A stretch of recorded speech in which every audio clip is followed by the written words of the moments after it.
ఒక్కసారి కొమ్మూరి గోల్డ్ కి కాల్ చేయండి. తాకట్లో ఉన్న మీ బంగారాన్ని విడిపించి మార్కెట్ ప్రైస్ కి వాళ్ళు కొనుక్కుని మిగతా డబ్బులు మీకు ఇచ్చేస్తారు. Hi, welcome to Manam TV.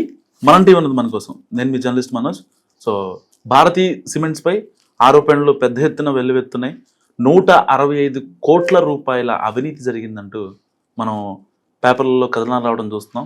అసలు ఏంటి, దేనివల్ల జరిగింది, ఎలా జరిగింది అవినీతి మాట్లాడదాం. మనతో పాటు జాయిన్ అయ్యారు ప్రముఖ political analyst and senior journalist Katta Karthik గారు. నమస్కారం అండి. నమస్కారం.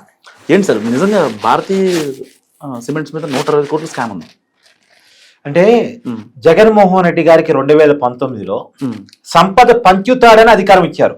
ఆయన నవరత్నాల హామీలు చూసి మాకు ఈ పథకాలు ఇస్తాడు, మా చేతిలోకి డబ్బులు పెడతాడు అని చెప్పేసి అధికారం ఇచ్చాడు. కానీ డబ్బులు పెట్టే పేరుతోటి డబ్బులు దోచేశాడు అనేటువంటి విషయం ఇవాళ బట్టబయలు అవుతోంది. సరే, జనానికి ఎప్పుడూ ఐడియా ఉంది కాబట్టే మొన్నటి ఎన్నికల్లో జగన్మోహన్ రెడ్డి గారికి అధికారం ఇవ్వలేదు, పక్కన పెట్టి ప్రతిపక్ష హోదా కూడా ఇవ్వలేదు. అధికారం తీసేయటమే కాదు, ప్రతిపక్ష హోదా కూడా లేకుండా కేవలం 11 సీట్లే పరిమితం చేశారు. కానీ ఎందుకు అలా పరిమితం చేయాల్సి వచ్చింది అనేటువంటిది ఈ స్కామ్ చూస్తే అర్థమైపోయింది. ఇప్పుడు నువ్వు చెప్పినటువంటి 165 కోట్ల స్కామ్ ఆరోపణ ఏంటి అంటే, పేదవాళ్ళకి ఇల్లు కట్టిస్తాను, జగనన్న ఇళ్ల కాలనీ అనేటువంటి ఒక కార్యక్రమాన్ని శ్రీకారం చుట్టారు అప్పట్లో.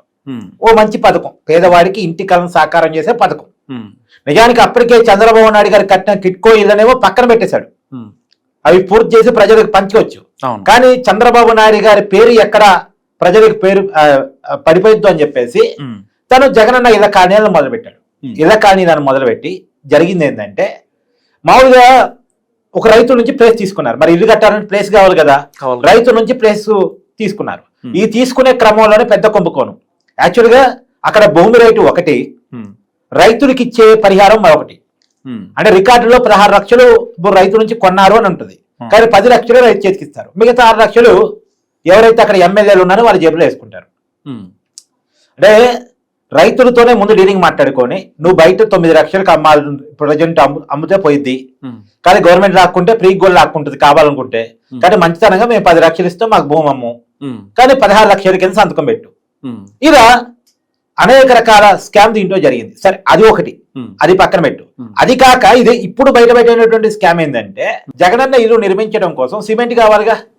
ఈ సిమెంట్ కోసం సిమెంట్ కంపెనీ నుంచి ఆర్డర్ ఇచ్చే క్రమంలో సొంత కంపెనీ ఉందిగా భారతీయ సిమెంట్స్. భారతీయ సిమెంట్స్ నుంచి 165 కోట్ల రూపాయల విలువైనటువంటి సిమెంట్ తెప్పించారు, చెల్లింపులు చేశారు అని. మామూలుగా భారతీయ సిమెంట్ సామర్థ్యం కంటే 3 రెట్లు ఎక్కువ ఆర్డర్ ఇచ్చారట.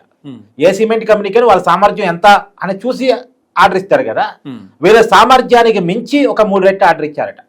ఈ 165 కోట్లు కాక 110 కోట్ల బిజినెస్ భారతీయ సిమెంట్స్ కి వచ్చింది. అంటే ఇక అర్థం చేసుకో, దగ్గర ఒక 200 కోట్లు అనుకో ఎగ్జాంపుల్ గా కనుకను. అయితే నువ్వు అనొచ్చు, జగన్మోహన్ రెడ్డి గారి మీద ఉన్నటువంటి కేసుల మీద ఆరోపణలతో పోలిస్తే ఈ 200 కోట్లు ఎంత చిన్నదే, చిన్న బఠానీ మీద పొట్టు 0.002% కదా, బఠానీ మీద పొట్టు. మరి ఈ బఠానీ మీద పొట్టును కూడా ఎందుకు వదలలేదు అంటే దానికి ఒక కారణం ఉంది. ఇప్పుడు జగన్మోహన్ రెడ్డి గారు రాజకీయ పార్టీ ఎందుకు పెట్టాడో తెలియాలి. ఇది అన్ని అర్థం కావాలంటే, జగన్మోహన్ రెడ్డి గారు 2010-11లో ఆయన మీద నమోదైనటువంటి కేసు ఏంటంటే 42,000 కోట్ల రూపాయల అక్రమాస్తులు సంపాదించాడు అని. 20 సిబిఐ ఈడీ కేసులు, 42,000 కోట్లు ఆ రోజు ఆస్తి వాల్యూ. అంటే ఆ రోజు ఆస్తి విలువ ఈఆర్ రేటుతో పోల్చు ఎన్ని రెట్లు పెరుగుంటది? ఒక 5-6 రెట్లు అనుకున్నా 2 లక్షల కోట్లు దాటిపోయిందిగా. అంటే 2 లక్షల కోట్లు అంటే ఇవాళ ఆంధ్రప్రదేశ్ బడ్జెట్ ప్రవేశపెట్టారు. ఎంత పెట్టారు? 3,42,000 కోట్లు పెట్టారు. అంటే దగ్గర ఒక 70-80% బడ్జెట్ ఒక జగన్మోహన్ రెడ్డి గారు ఆస్తే. మొత్తం ఆంధ్రప్రదేశ్ ప్రజలకు 5 కోట్ల మందికి పెట్టిన బడ్జెట్ విలువ ఒక జగన్మోహన్ రెడ్డి గారు ఆస్తే. అంటే అది కూడా ఒక కేసులో ఉన్న ఆస్తి, మొత్తం ఆస్తి కాదు. మళ్ళా అంతే ఆస్తి ఉన్నాడు. ఇంత చిల్లర పనికి, ఇంత చిల్లర వ్యవహారానికి కూడా తెగబడ్డారు అంటే దేనికైనా వెనకాడని మనస్తత్వాలు. అంటే ఆయన రాజకీయ పార్టీ పెట్టుకుందే అక్రమాస్తుడి కేసు ముందుకెళ్లకుండా ఉండాలంటే తన అధికారం కావాలి, తన చేతుల్లో పవర్ ఉండాలి. పొలిటికల్ పవర్ ఉంటే నా కేసులు నేను కాపాడుకోగలను, నా ఆస్తిని ఇంకా పెంచుకోగలను. తండ్రి అధికారాన్ని ఉపయోగించే ఇంత సంపాదించినోడు తన సొంత చేతికి అధికారం వస్తే సంపాదించుకుని ఎందుకుంటాడు, దేన్ని వదులుతాడు? అందుకనే జగన్మోహన్ రెడ్డికి సంబంధించి అన్ని స్కామ్లు బయటకు వస్తున్నాయి.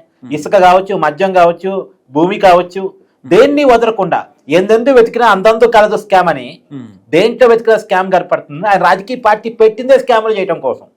ఆయన స్కీములు అనే పేరు పెట్టింది స్కీముల వెనకాల స్కామ్లు చేయడం కోసం. స్కీములు ఏమో జనాన్ని ఆకర్షించడానికి, స్కామ్లు ఏమో ఆయన రాజకీయ పెట్టిన ఉద్దేశమే స్కామ్లు చేయడానికి. కాబట్టి సో అంటే జగన్మోహన్ రెడ్డి గారి గురించి ఎన్ని స్కామ్లు వచ్చినా ఆశ్చర్యపోవాల్సిన అవసరం లేదు అని నా ఉద్దేశం. ఇవన్నీ కూడా చిన్న చిన్న స్కాములు. అంటే వీటిని ఎంత దాల్చగలరు, వీటిలో జగన్మోహన్ రెడ్డి గారిని విచారించి అరెస్టు చేసి తప్పు తేల్చి పని చేయగలదా వ్యవస్థ అనేది మాత్రం టాస్క్. అది చేయగలిసి చాలా గొప్ప. ఈ స్కాములు బయట తీసి ఇగో దీంట్లో ఇంత తిన్నాడు దాంట్లో అంత తిన్నాడు ఇది కాదు. ఇక చూపించిన చాలు జనాన్ని భయపెట్టేటట్టు. ఒక రకంగా హార్ట్ అటాక్ ఉన్న పేషెంట్ కనుక జగన్మోహన్ రెడ్డి గారు స్కాములు లిస్ట్ ఇస్తే వెంటనే హార్ట్ అటాక్ వచ్చింది. అంటే ఒకటి చూసాను కార్తీక్ గారు మీరు అనే మాటకి, హెరిటేజ్ పైన ఏదో వచ్చింది అందుకే ఇప్పుడు కట్ చేస్తే ఈ భారతీ సిమెంట్స్ పైన కూడా వచ్చిందని చెప్పి సోషల్ మీడియాలో ట్రోల్స్ చూసాను. అంటే హెరిటేజ్ మీద ఉన్నట్టు రావడానికి ఉన్నటువంటి కారణం ఏంటి అంటే, ఇప్పుడు తిరుమల తిరుపతి దేవస్థానంలో కల్తీ నెయ్యి వ్యవహారం బట్టబయలైన తర్వాత, వాస్తవానికి అది కల్తీ నెయ్యి కాదు, నకిలీ నెయ్యి. అసలు నెయ్యే కాదు, నకిలీ నెయ్యి. కల్తీ నెయ్యి అంటే ఏంది, నెయ్యిలో ఏదైనా కలిపితే దాన్ని కల్తీ నెయ్యి అంటారు. అవును, కానీ అసలు నెయ్యే కాదు కదా ఇది. నెయ్యే కాదుగా. సో ఆ నకిలీ నెయ్యి వ్యవహారంతో హిందువులంతా వైసీపీని బైకాట్ చేస్తారంటున్న ఒక భయంతో మళ్ళీ ఏదో ఒకటి క్రియేట్ చేయాలని అంటే మన బురద అంటుంది మనోజ్. నా బురద గురించి నువ్వు గాని కెమెరామెన్ గాని ఇంకెవరు కూడా మాట్లాడకుండా ఉన్నారంటే ఏం చేయాలి, నేను నా కంటిని బురద నీకు కూడా రాయాలి. అవును, అప్పుడు నేను బయటకు వెళ్ళి చెప్పను. అప్పుడు ఏమంటావు, నా బురద గురించి మాట్లాడవు, నీ బురద కరుక్కునే పనిలో ఉంటావు. అవును, ఇప్పుడు హెరిటేజ్ గురించి బురద వేసారనుకో, హెరిటేజ్ గురించి బురద కరుక్కునే పనిలో చంద్రబాబు నాయుడు ఉంటాడు, వాళ్ళు ఉంటారు. ఈ జగన్మోహన్ రెడ్డి గారి ఆరోపణలు పక్కకు పోతాయి. జగన్మోహన్ రెడ్డి ఇప్పుడు అసెంబ్లీ నడుస్తుంది, ఇప్పుడు అసెంబ్లీలో ఇదే చర్చ వచ్చింది అనుకో, స్టేట్ వైడ్గా డిస్కస్ చేసుకుంటారు. మీడియాలో రావటం వేరు, అసెంబ్లీలో మాట్లాడటం వేరు కదా. ఎక్కడ అసెంబ్లీలో తిరుమల లడ్డు గురించి మాట్లాడతారో, ఎక్కడ నకిలీ నెయ్యి గురించి మాట్లాడతారో అని ముందుకు ముందే హెరిటేజ్ మీద ఒక బురద వేశారు. ఇప్పుడు చంద్రబాబు నాయుడు గాని టీడీపీ గాని హెరిటేజ్ మీద బురదను కలుపుకునే పనిలో బిజీగా ఉన్నారు. లేదు మేము తప్పు చేయలేదని ఈ బురదను కలుపుకునే పనిలో ఉన్నారు. దానివల్ల అవతరుడి బురద గురించి మాట్లాడలేదుగా. సో తన కంటిని బురదను అవతరుడికి రాయటం అనేటువంటి వైసీపీకి ఉన్నటువంటి అలవాటు. ఫైనల్గా ఇప్పుడు ఈ భారతీ సిమెంట్స్ పైన చర్యలు తీసుకునే అవకాశం ఉంటుందంటారా? అంటే నేనేమంటానంటే, అసలు ఈ 165 కోట్ల గురించి చర్యలు తీసుకుంటారా తీసుకోరా నాకు ఎలాంటి హోప్స్ లేవు. ఎందుకంటే ఎంతకన్నా పెద్ద పెద్ద స్కామ్ల మీదే జగన్మోహన్ రెడ్డి గారి మీద ఎలాంటి చర్యలు లేవు. అదే జగన్మోహన్ రెడ్డి గారి భారతీ సిమెంట్స్ కి కేవలం ఈ ఏదో అయితే 165 కోట్లు కట్టబెట్టడం, ఇంకోటి పక్కన పెట్టేస్తే, ఇంతకన్నా ఇంకోటి ఏంటంటే కడప జిల్లాలో సున్నపురాయి గనుల నిధులని నిబంధనలకు విరుద్ధంగా ఇచ్చారు అనేటువంటి దాని మీద కూడా చర్చ ఉంది.